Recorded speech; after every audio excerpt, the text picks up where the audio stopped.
What's going on, guys? It's Soloscape here. Welcome to my very first video, a guide on the Moons of Peril and all the requirements you need to start doing them. The Moons of Peril are like a really good mid-game alternative to a lot of harder content that you would need to do. And they kind of like push you in the right direction to start doing that content. Like the Blood Moon armor is almost the equivalent to like Bando's armor, or the Blue Moon armor is similar to Aram's. I think it's a bit of an upgrade even. And the Eclipse weapon, the Atlatl, is like basically a mini blowpipe. So all the weapons are really good, and armor that you can get. This is the gear setup I use for them. I'm not an Iron Man, I'm a main account, so I don't have the stats for some of these, but I just bought them. Uh, Barrows top and bottom are like almost necessary for defense requirements. I have my fire cape. I got the Blood Moon helm. This is the only drop I've gotten from them so far. So, and this is a good drop because it gives me strength bonus. These are the weapons I use, one for each moon individually. I have runes for thralls, and then the book that you need to use the thralls. Dragon boots, Barrow's gloves, and the Berserker ring. There's some stat and quest requirements that you need to start doing these. I'll put those on screen now. But if you've already got all those, I'll start getting into how to actually start doing the runs.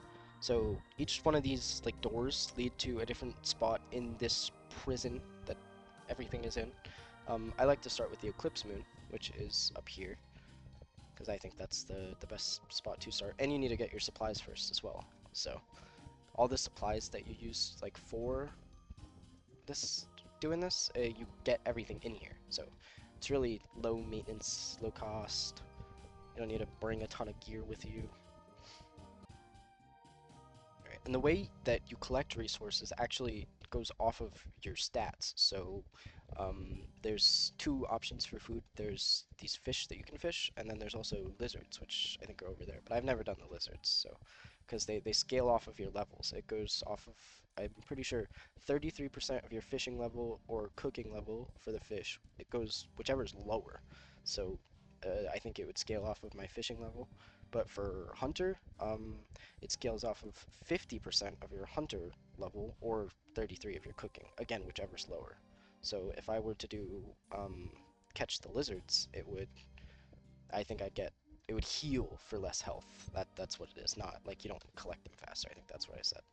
But there's this here that you can make a cup of tea with, and it restores your stamina, so you don't need to bring stamina potions or anything. And then right here are supply crates, which you can click on for all your gear. So you get the fishing net, because I collect the fish. If not, you do hunting supplies. I'll just give you these, but I've never done that. So, and then herblore, and I get 2 of those.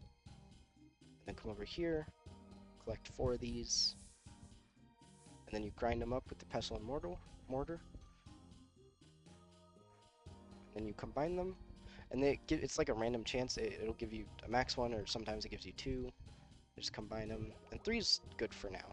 I try and do like a run of all the moons, and then I come back to get more gear. So I'll do that, and then I'll get the fish. And these are, you kind of have to like line your fishing net up to catch them quicker. If not, they'll just like naturally go to where you're sitting. But it's quicker if you just do it yourself. You can fill your inventory up super quick. You come and cook them. They cook just as quick as well, and give a decent bit of XP too.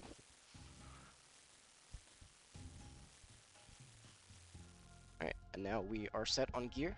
So the first stop is right over here, to the Eclipse Moon. Alright, and for the Eclipse Moon, I like to use the zombie axe, because I'll get into more why, when we're actually doing the fight. Alright, before I actually go in, I'm going to give like a quick rundown of what's going to happen. I'm going to explain it.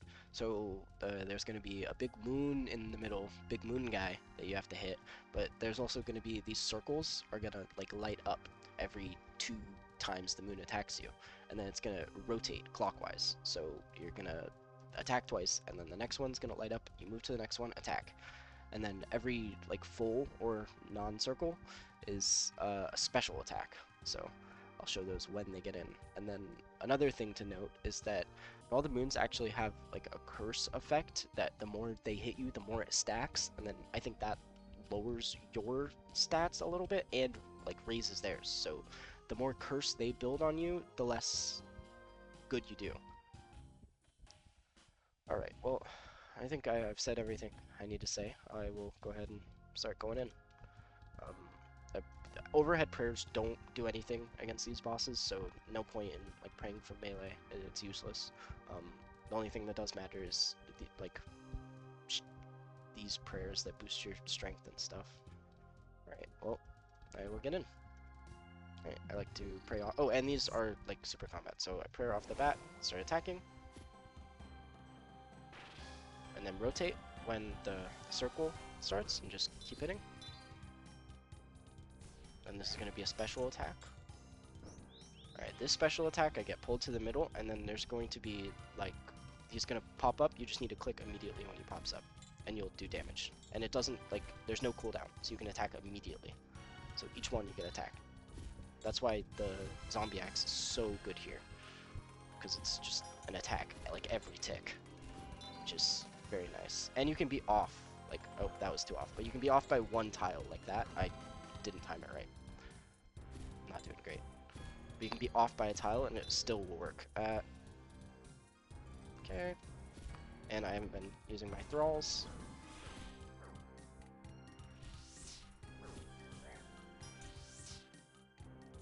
Alright, then you just keep it moving. Same thing, rotating with the tiles while attacking.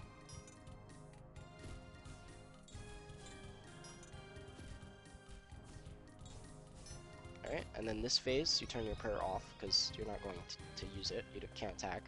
You just move with the ball. So I only do 2 clicks. I do 1 click in the middle there, and then 1, like, right there.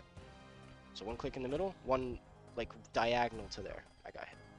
1 click in the middle, 1 click right after this tile. And it just does it. But you can also just turn your run off and walk with it. That might be easier. But I don't think so. I think the way I do it is easy.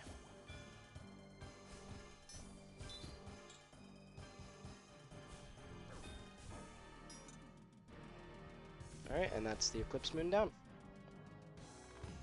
Not too bad. Alright, and then it spits you out right here, which is actually right in front of the Frost Moon door, or the Blue Moon door.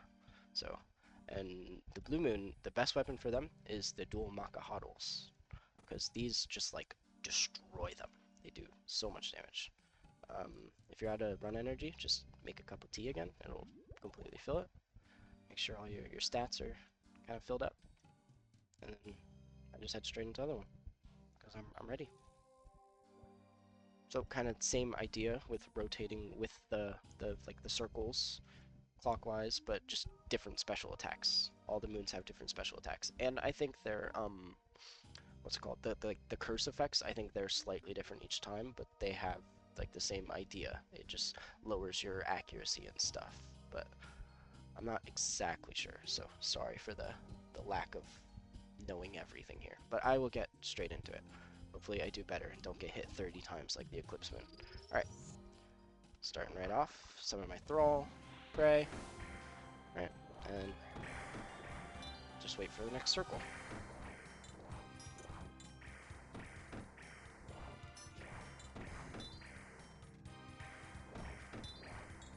Wait for the circle. See, already shredding his health. Already almost below half. Okay. Now special attack. This one, the Brazers get put out at the end of the arena, and you have to run towards them and light them. And while they're not lit, the Blue Moon is healing. These tornadoes also come, which, if you get hit by them, they damage you and turn off your run. So, like right there. Now I'm not running, but you can just control click and you'll run. So you don't need to toggle your run or anything. I'll toggle it now. Alright, not too hard. And then when you're done, just run back to one of the circles. You know it's going to be one of the ones after a full one, because it was a spec. Boom. Turn on my Thrall. Attack.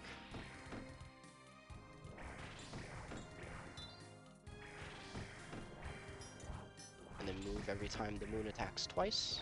So one, or like one like thing of attacks. He attacks 3 times each time, but it's like, there we go, and he's dead. Super easy. I didn't even get to see the other one. I should have stopped attacking so I could have showed both specs. That is on me. I'll go back and show it as well. Okay, so the other Blue Moon special attack is it will take your weapon and it will freeze it on one of these 3 like ice cubes, and then ice shards will come from the ground, which you have to click away to avoid, and then click back to start hitting it again. That's really it. It's not too much. Isn't even really much to say about it, but I just wanted to make sure I showed it.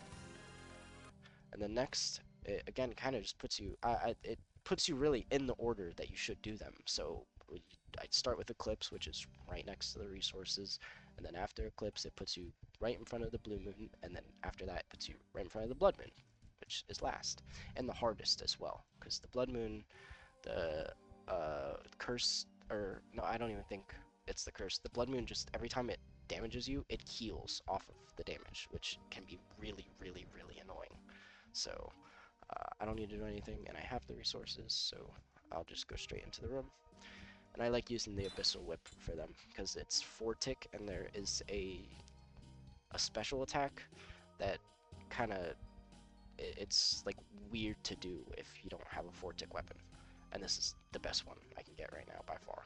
But yeah, like I said, I'm a main, so I definitely did not get it legitly. I just bought it on the GE, like most of my stuff, but whatever. Alright, so straight into the Blood Moon. Alright, this is one of the special attacks where there's just like Blood Rain, which is super easy. You just avoid him, go to the tile, start attacking. See those blood things that are going to him? Those are him healing off of me. There's actually a way to avoid that as well by doing like what's called a walk under. I'll try and show that. Not good at it though. Upselling.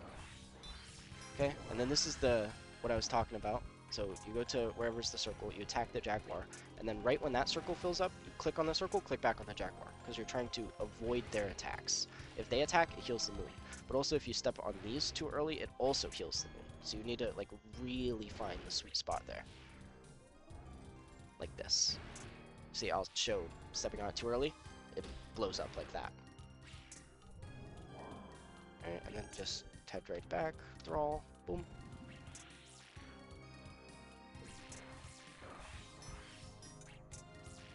Alright, and a step under is right when you see that first damage, like the blood proc, you click under, click right on him. So you click this tile, click on him.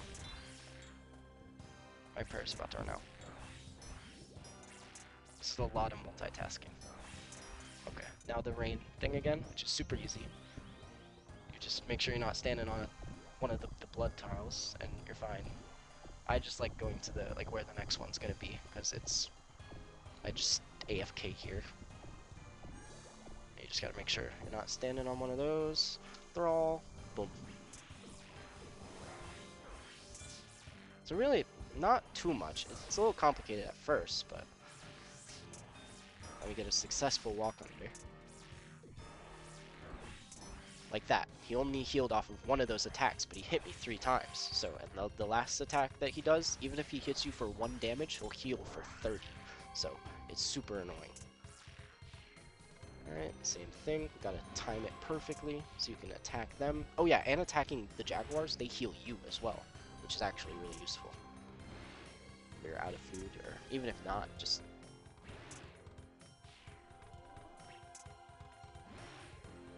But yeah, not too hard once you kind of get into a rhythm of it. But at first, it definitely is a little stressful and scary. Alright, but that's Blood Moon down. Alright, and then once you've killed them all, you go over to this room over here, which is going to be the reward room. And then you just open the chest in the middle. Very easy. Let's see what I get. Not much. The bones are really good for prayer XP, because you just will accumulate a lot of them over all your Moons runs. Swamp Tart is useless. Cool. And then these are actually really good for making elemental battle staffs, because you can get the discounted ones from Barrel. So There's a super convenient to just ankle. So, it's really nice because it kind of just like loops, so you can go back to where you started through the store, and now back here. It's really cool.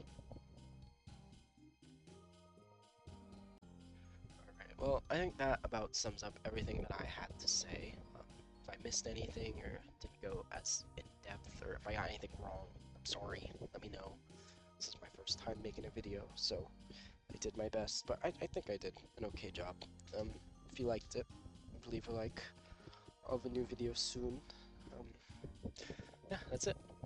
See ya.